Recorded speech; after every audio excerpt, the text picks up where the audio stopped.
Okay, this is a little helper for anyone working on the Pioneer QRX series receivers.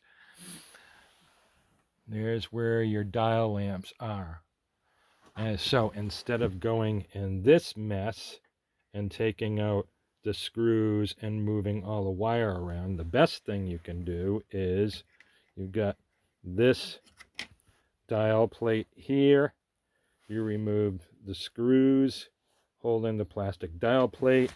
You've got this rim piece here that goes under the dial plate. That comes off.